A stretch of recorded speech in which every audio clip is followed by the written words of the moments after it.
ദൈവത്തിൻ്റെ അതിപരിശുദ്ധമായ നാമം വാഴ്ത്തപ്പെടുമാറാകട്ടെ.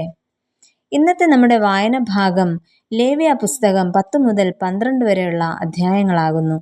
ഇന്നത്തെ കുറിവാക്യം പുറപ്പാട് പുസ്തകം 1 അധ്യായം 17 വാക്യം.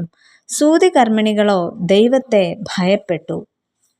എബ്രായ സ്ത്രീകൾക്കുണ്ടാകുന്ന എല്ലാ പുരുഷ പ്രജകളെയും ജനന സമയത്തു തന്നെ കൊന്നുകളയുന്നതിനായി ഫറവോനാൽ നിയമിതയായ ശിപ്ര പൂവ എന്ന 2 എബ്രായ സ്ത്രീകളെക്കുറിച്ചാണ് ഇന്ന് നമ്മൾ ചിന്തിക്കുവാനായിട്ട് പോകുന്നത്. മിസ്രയീമ്യർ എബ്രായരെ അഥവാ ഇസ്രായേല്യരെ അടിമകളാക്കിയിരുന്ന അവസ്ഥ അങ്ങനെ തന്നെ തുടർന്നു കൊണ്ട് പോകുന്നതിനെ സഹായിക്കുക എന്ന വലിയ ദൗത്യമായിരുന്നു ഈ സ്ത്രീകളെ ഏൽപ്പിച്ചിരുന്നത്. ഇപ്രകാരം ആൺകുഞ്ഞുങ്ങളെ വധിക്കുന്നതിലൂടെ എബ്രായരെ അടിമത്തത്തിന് കീഴിൽ പൂർണ്ണമായും നിലനിർത്താമെന്നും അതിലൂടെ അവരുടെ മോചനം അസാധ്യമാക്കാം എന്നതുമായിരുന്നു മിസ്രയീം രാജാവിൻ്റെ ഉദ്ദേശം. എന്നാൽ സൂതികർമ്മിണികൾ എന്നതായിരുന്നു ഇവരെ വിളിച്ചു വന്നിരുന്ന പേര്. എന്നാൽ പ്രസവ ശുശ്രൂഷിക, പതിച്ചി, വയറ്റാട്ടി എന്നുള്ള പേരുകളിലും സൂതികർമ്മിണികളെ അറിയപ്പെടാറുണ്ട്. പ്രസവ സമയത്ത് അമ്മമാരെയും നവജാത ശിശുക്കളെയും പരിപാലിക്കുന്ന ആരോഗ്യ പ്രവർത്തകരാണ് ഇവർ. ഈ സ്ത്രീകളെക്കുറിച്ച് പഠിക്കുമ്പോൾ നമുക്ക് മനസ്സിലാക്കുവാനായിട്ട് സാധിക്കുന്ന ഒന്നാമത്തെ കാര്യം, ദൈവം ഏൽപ്പിച്ചവയിൽ വിശ്വസ്തരായിരുന്നു. സൂതികർമ്മിണികൾ ആരാണെന്നും അവരുടെ ദൗത്യം എന്താണെന്നും നമ്മളിപ്പോൾ കേട്ട് കഴിഞ്ഞു. എന്നാൽ വിശ്വസ്തയോടെ കാര്യങ്ങൾ കൈകാര്യം ചെയ്യുന്നവരായിരുന്നു ഇവർ. അവർ ഒത്തൊരുമയോടെ പ്രവർത്തിച്ചതായാണ് നമ്മൾ മനസ്സിലാക്കുന്നത്. സൂതികർമ്മിണികൾ എന്തു ചെയ്താലും ജനങ്ങൾക്ക് അവരെ ചോദ്യം ചെയ്യാൻ അവകാശമില്ലായിരുന്നു. അതിനാൽ ഈ കുഞ്ഞുങ്ങളുടെ ജീവന് ഹാനി സംഭവിച്ചാലോ അതിൻ്റെ പരിണിത ഫലത്തെക്കുറിച്ചോ അതുമൂലം തങ്ങളുടെ സഹോദരിമാരായ എബ്രായ സ്ത്രീകൾക്കുണ്ടാകുന്ന ദുരിതത്തെയോ ദുഃഖത്തെയോ കുറിച്ചോ അവരുടെ അടിമത്വം നീണ്ടുപോകുന്നതിനെക്കുറിച്ചോ ഒന്നും സൂതികർമ്മിണികൾക്ക് ഖേദിക്കേണ്ട ആവശ്യം ഇല്ലായിരുന്നു.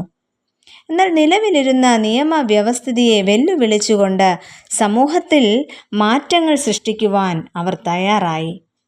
തങ്ങൾ തന്നെ അപകടത്തിലായാലും അവർ മൂല്യമെന്ന് കരുതുന്നവ നഷ്ടമായാലും ഒത്തൊരുമയോടെ ദൈവം അവരെ ഏൽപ്പിച്ച ഉത്തരവാദിത്തങ്ങളിൽ വിശ്വസ്തത കാണിക്കുന്നതായിട്ട് നമുക്ക് മനസ്സിലാക്കാം.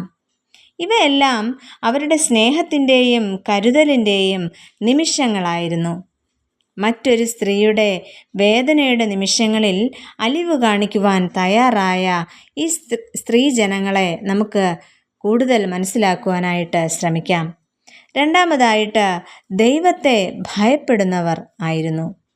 മിസ്രയീം രാജാവ് കൽപ്പിച്ചതുപോലെ ചെയ്യാതെ ആൺകുഞ്ഞുങ്ങളെല്ലാം ജീവനോടെ ഇവർ രക്ഷിക്കുന്നതായിട്ട് നമുക്ക് കാണാം. എന്നാൽ അവരെ ചോദ്യം ചെയ്ത മിസ്രയീം രാജാവിനോട് ധൈര്യത്തോടെ അവർ മറുപടി പറയുന്നു.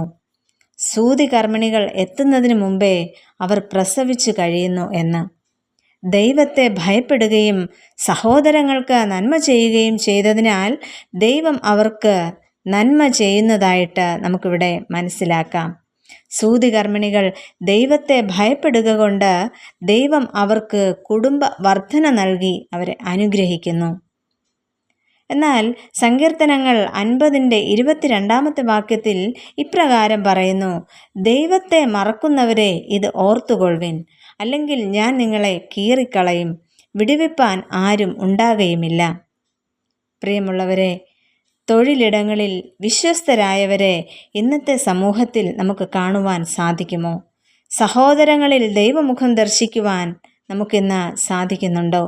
സൂതികർമ്മിണികളെപ്പോലെ ദൈവത്തോട് ചേർന്ന് ദൈവം നിർത്തിയിരിക്കുന്ന ഇടങ്ങളിൽ വിശ്വസ്തരായി മുന്നോട്ടു പോകുവാൻ ദൈവം നമ്മെ ശക്തീകരിക്കട്ടെ. നമുക്ക് പ്രാർത്ഥിക്കാം. പ്രിയ കർത്താവേ, സകലത്തിലും വിശ്വസ്തരാകുവാനും ദൈവഹിതപ്രകാരം ജീവിക്കുവാനും ഞങ്ങളെ സഹായിക്കണമേ. ആമേൻ.